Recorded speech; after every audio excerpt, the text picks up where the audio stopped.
Uber warns of 85% price hike. Deep breath here. Okay, this is in Australia, right? And again, it's a massive, massive threat to the Australian government. Mess around with us, 85% price hike coming your way. If I'm the Aussies, if I'm part of the ruse there on the Australian rugby team, I'd say, bring it on, Uber. Bring your 85% trashy threat, right? So rideshare trips could increase by 60%, while food delivery could spike by 85%, Uber says. Now, before I go into the article, the best response ever, right? Again, this is how the Australians handle the reply, right? Here it is. Underpaying people is cheaper. Yeah, it is.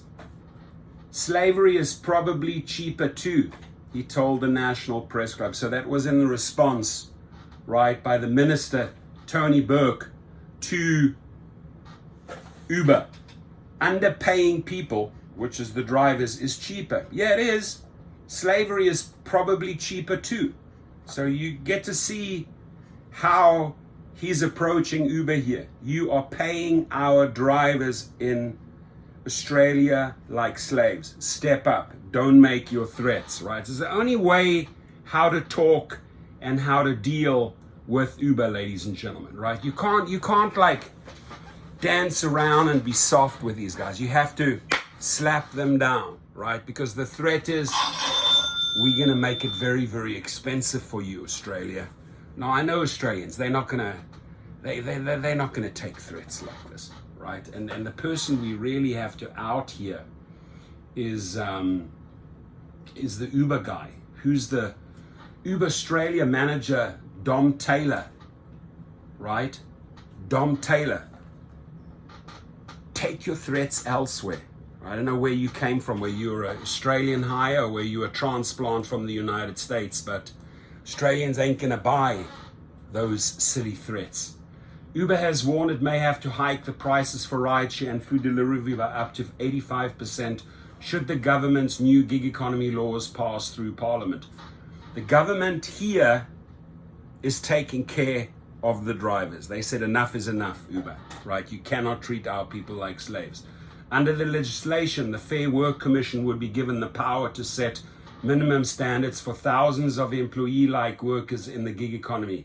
This will include minimum pay rates and conditions. While Uber said it supported minimum pay, that's BS, right? They do not. They were fighting minimum pay everywhere in the United States. The company said it could force consumers to pay higher prices and end up costing workers.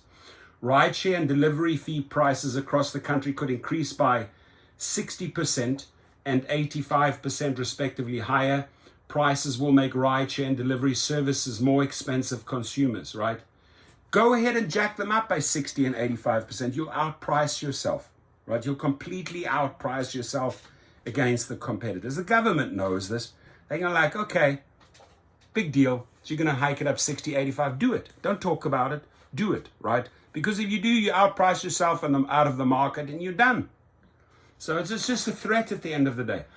So delivery fees would be higher during peak evening and weekend meal times compared to lunch, which we expect would result in larger decreases in orders and more effective restaurants. See the threat? Uber's modeling was based on paying casual award rates, penalty rates for weekends, night and public holidays, reimbursement of expenses, and annuation. Uber Australia General Manager Tom Daler Deckhead said lower demand could result in 40 million hours of lost work. How do you get to that number, you fool? Really? When Aussies were signing up to the platform en masse to make ends meet, there will invariably be people that stop working, but there will also be people that will go from 15 to 10 hours, from 35 to 25, etc. And ultimately this money that we know Aussies need The company anticipates restaurants and other business could face a loss of 1.5 billion a year to decreased demand.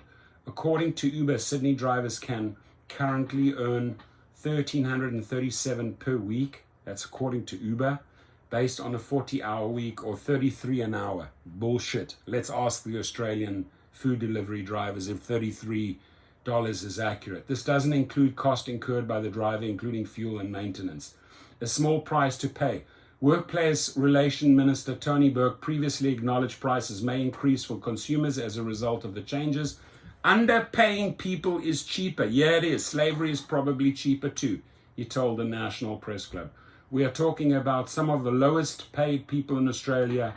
And if that means a tiny bit extra you pay when your pizza arrives to your door, and they're more likely to be safe on the roads getting there, then I reckon it's a pretty small price to pay. And he's right. You got to put your foot down. Australians are not going to cave like many of these states did, right? Many of these states caved. Many of these US cities caved to the threats of Uber and Lyft. Don't do it. Stand strong, Australia. We're behind you, right? We are behind you all the way. Show them who's boss, my friends. Your comments, please, and I'd love some feedback from my Australian friends. Sorry to see the Australians leave the World Cup early. I love the Australian rugby team. Hurt my heart to see them go as a South African Springbok supporter.